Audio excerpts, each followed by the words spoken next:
Chapter 39. Deserters should be...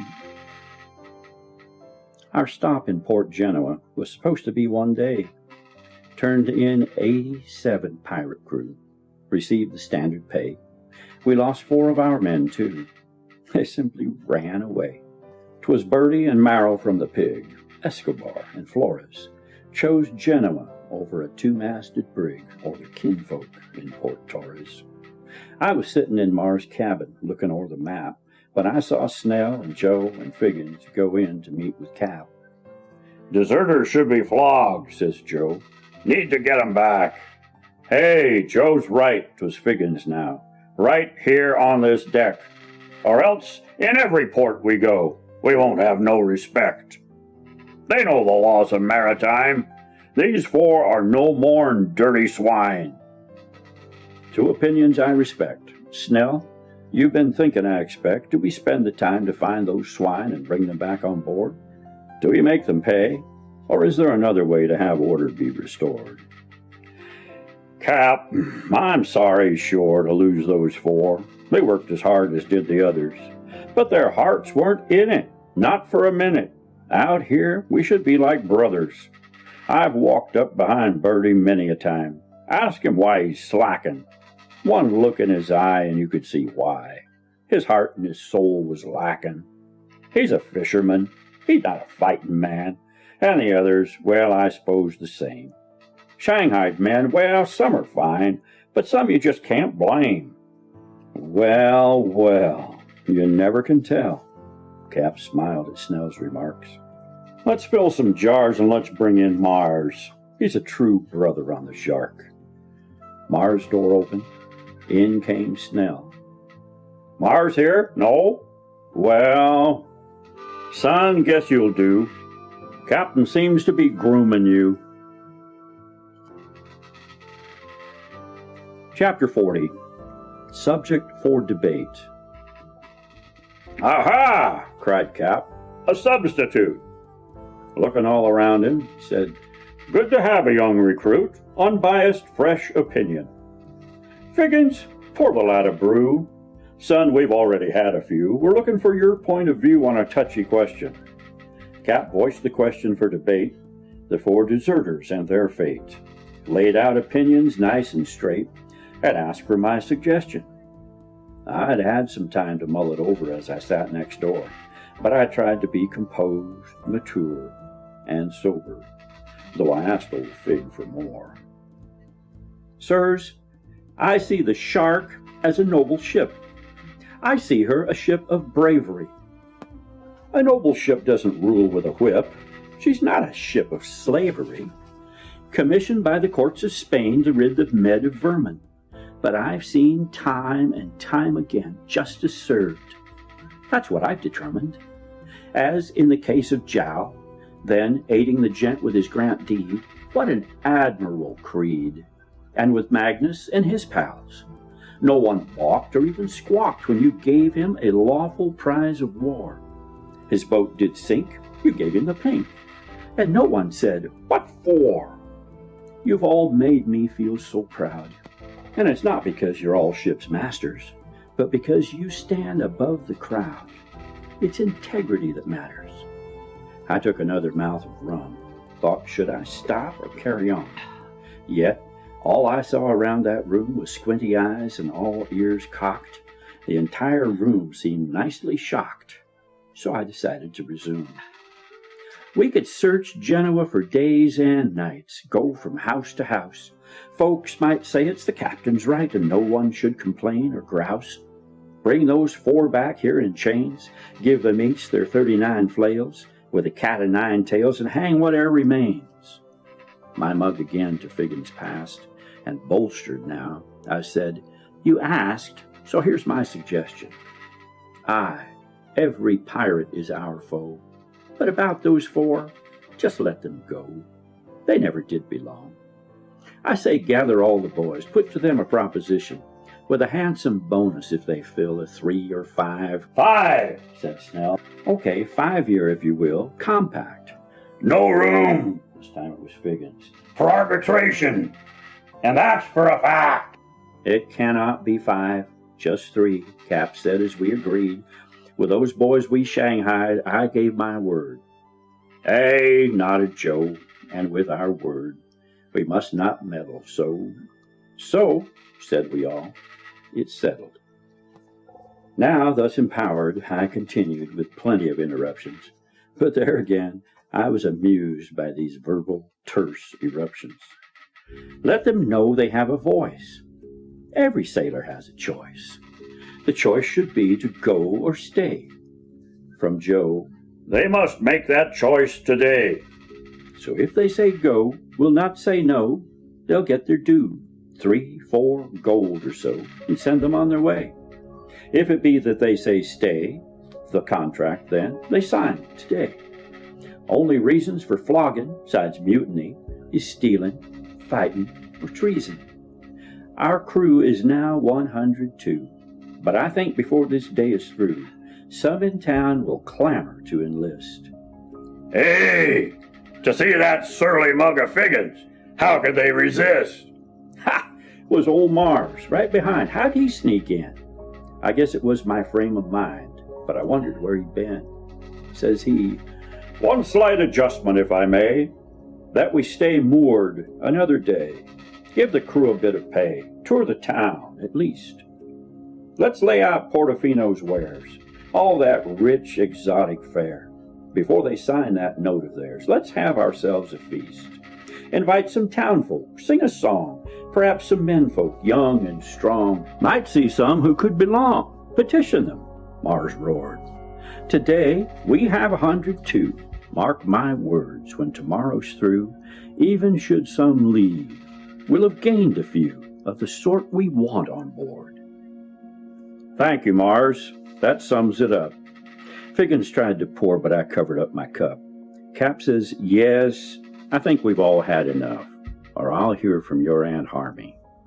We all stood then, and hand on hand, agreed to me and old Mars' plan. And I, 1 of 5, felt like a man. But, oh, my legs were feeling barmy.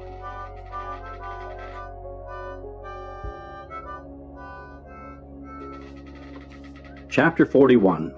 Time to celebrate. I stood in the shadows next morning and listened as Joe called the roll.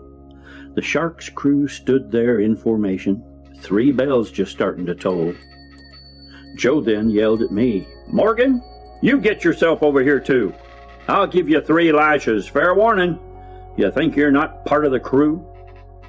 It was embarrassing, but needful, I guess. After all, I know better than the rest. And it was more like one of Snell's tests. So when he called out my name, I yelled, Sir! Cap met with some yesterday. In a minute, he's something to say. I was agin it at first, but had change of heart, and now I know 'tis the right way.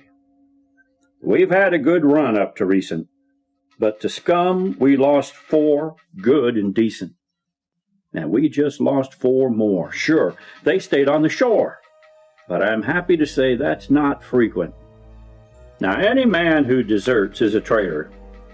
Can't really tell it much straighter. He might not steal your purse or do something far worse, but he don't give a damn about you. We're a brotherhood here on the sea. I care for you, you for me. Remember the 9 we pulled from the brine? How Harmy cried when one didn't pull through? Okay, lads, I'm done flapping. Here's your captain. Cap then, with precision, rehearsed our decision, that those set to go be released. We'd spend the day in Genoa, ponder or decide stay or go, but either way, sign the form, go or stay, and we'd all join in a great feast. Merriment filled the whole throng.